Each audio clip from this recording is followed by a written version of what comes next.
Bismillahirrahmanirrahim. Assalamualaikum warahmatullahi wabarakatuh.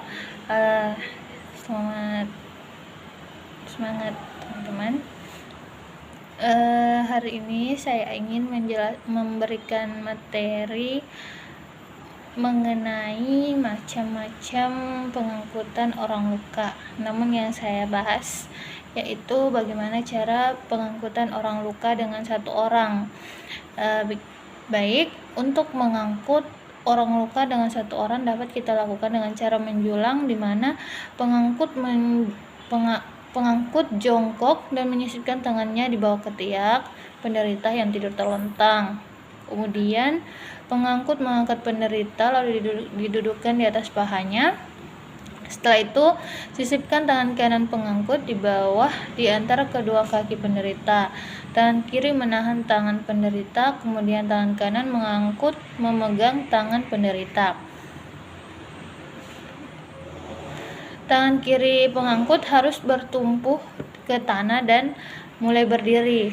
Kemudian membetulkan letak penderita dan usahakan tulang kemaluan penderita terletak di pundak penolong. Kalau perut di pundak menimbulkan sakit karena tekanan tersebut. Kemudian mulai berjalan. Banyak keuntungan dengan melakukan teknik ini, bisa untuk mengangkut korban sadar maupun tidak sadar, dan pengangkutannya sederhana sehingga dapat digunakan secara cepat. Tapi kerugiannya itu jarak tempuh terbatas sampai dengan 300 meter, tergantung kita, biasa cepat lelah. Kemudian rawan cedera bagi pengangkut terutama pada medan yang tidak rata. Kemudian larangannya tidak boleh dilakukan dengan korban dengan dugaan cedera tulang belakang karena itu sangat berbahaya untuk korbannya. Kemudian cedera dada dengan gangguan pernapasan, cedera perut dengan pendarahan hebat, dan tidak boleh dilakukan pada korban dengan dugaan patah pada tulang paha. Kemudian cara kedua yang bisa kita lakukan dengan cara memapah, di mana pengangkut berdiri di samping tungkai penderita yang sakit. Kemudian tungkai penolong disandarkan pada belakang tungkai penderita.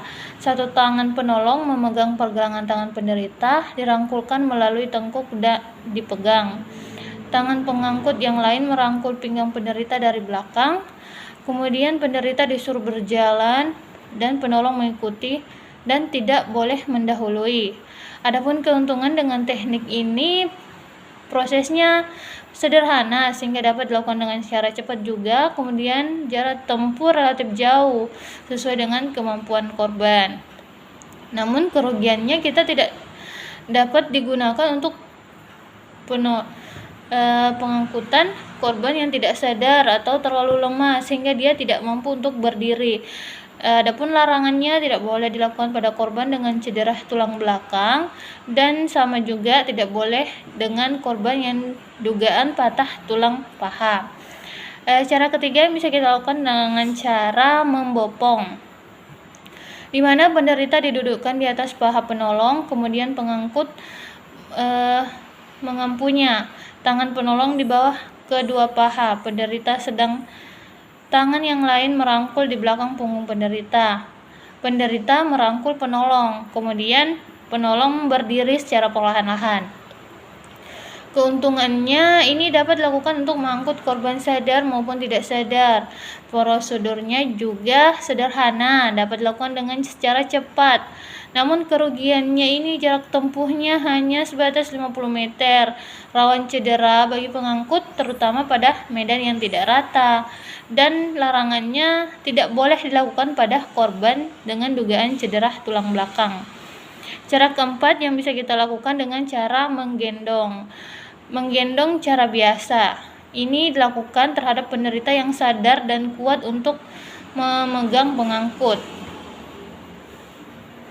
Tidak ada luka di bagian dan tulang belakang, dan tidak ada cedera atau patah tulang.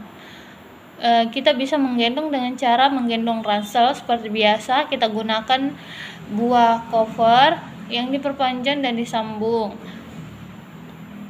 dan kita tempatkan cover lain di bawah paha dan punggung penderita pada posisi terlentang.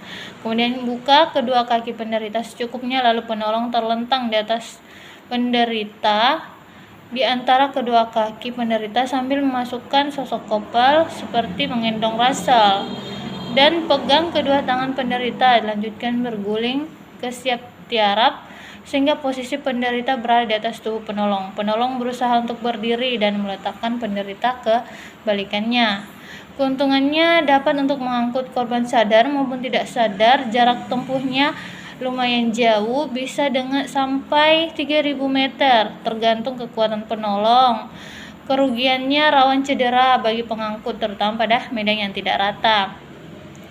Tapi larangannya tidak boleh dilakukan pada korban dengan dugaan cedera tulang belakang, cedera dada dengan gangguan pernafasan, cedera perut dengan pendarahan hebat, dan tidak boleh dilakukan pada korban dengan dugaan patah tulang paha.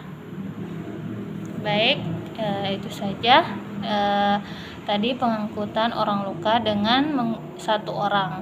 Terima kasih, semoga bermanfaat.